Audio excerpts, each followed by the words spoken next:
San'atkorlar nishonda. Yulduz Usmonova tizimni tanqid qildimi? Hozirgi videorolikimiz aynan shu haqda. Kanalimizni birinchi marta ko'rib turgan bo'lsangiz obuna bo'lishni va videoga like bosishni unutmang. Bundan oldingi videolarimizda san'atkorlarga soliq solinadimi? Bu haqda gaplashgan edik. Xo'sh, bunga san'atkorlarning o'z fikrlari qanday? O'zbekiston xalq artisti Yulduz Usmonova 12-30 aprel kunlari bo'lib o'tadigan yakkaxon konserti oldidan intervyu berdi.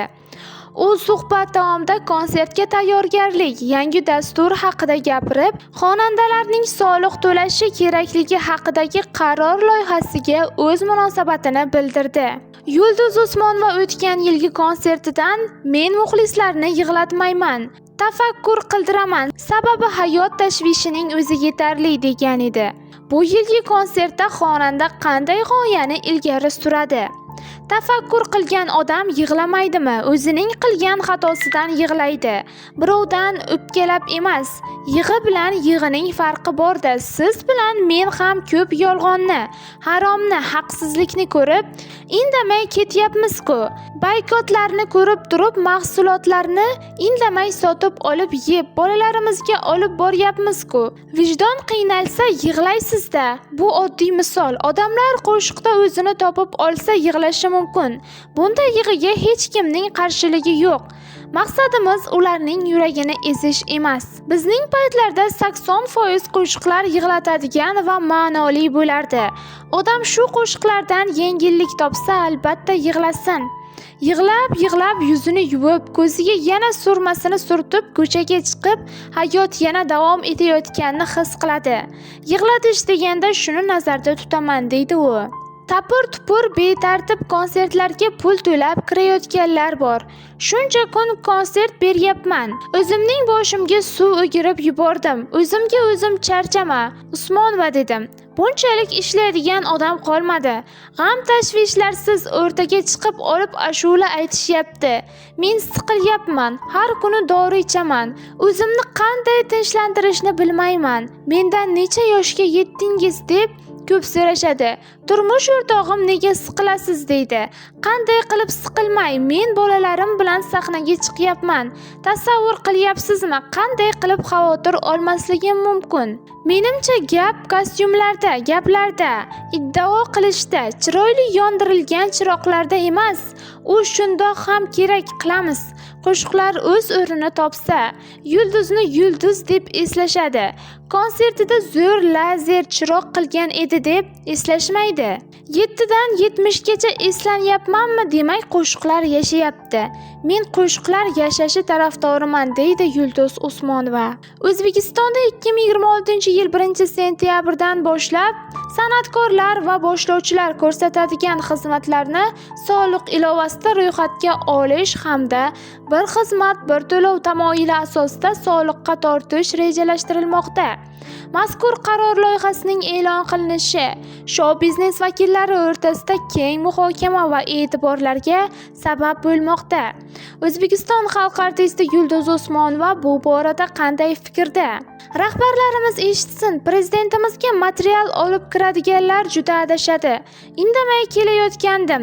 Endi gapiraman. Voy to'ylarda isrofgarchilik bo'lyapti. San'atkorlarni qisqartirish kerak deyishadi.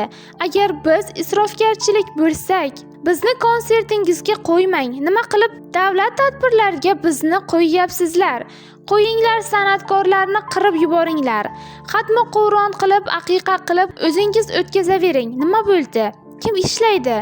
Eng yomon, eng ishlamaydigan san'atkor ham fonogramma qilish uchun necha pul sarflaydi. Tug'ilgan kun tomosha qilsangiz, fonogramma ayttirib bo'lsa ham chaqirasiz-ku. Masalan, men eski tuskida, yirtiq kiyimda kelsam, yoqamanmi ayting? U omma ichidagi odam. Kosmetologga borishi shart. Yaxshi kiyinib yurishga majbur, chunki u xalqning yuzi. Biz Amerika emasmiz. O'z urf-odatimiz bor. Yirtiq kiyim to'g'ri kelmaydi. Lekin bizda birorta qo'shiq uchun pul to'lanyaptimi? Har bir bayramda qo'shiq buyurtma qilayotganda pulini to'lashga qurbingiz yetadimi? To'lang, shunda gap bo'lishi mumkin emas. Bugungi kunda juda qiyin, isrofgarchilik bo'lsa ham san'atkorlar deyishadi. Senatorlar, deputatlarning hayotiga, ularning qizlari qanday yurganiga qaranglar. Mana, isrofgarchilik qayerda? Biz ishlamayapmizmi? Qachon uxlaganimni kim ko'rdi? Men yig'lab yuboraman.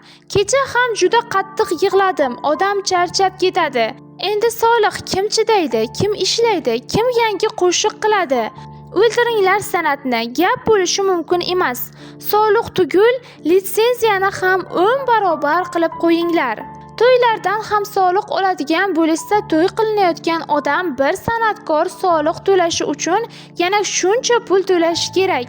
Hamma ham o'g'ri emas, tadbirkorlarning orasida ishlab topayotgani ham bor.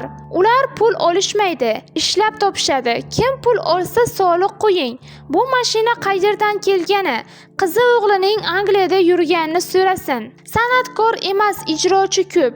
Kim hozir yangi qo'shiq aytyapti? Chiqsa 4-5 ta chiqadi. Qolganlar eski qo'shiqlarni remix qilib kuylayapti. Qaysi tadbirlarda o'tirsam mening qo'shig'im qo'yiladi. Avval mening mualliflik huquqim uchun haqqimni to'lab qo'ysin davlatimiz.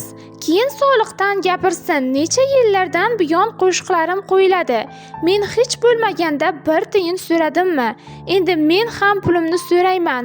Qo'shiq kuylamayman, deydi xonanda.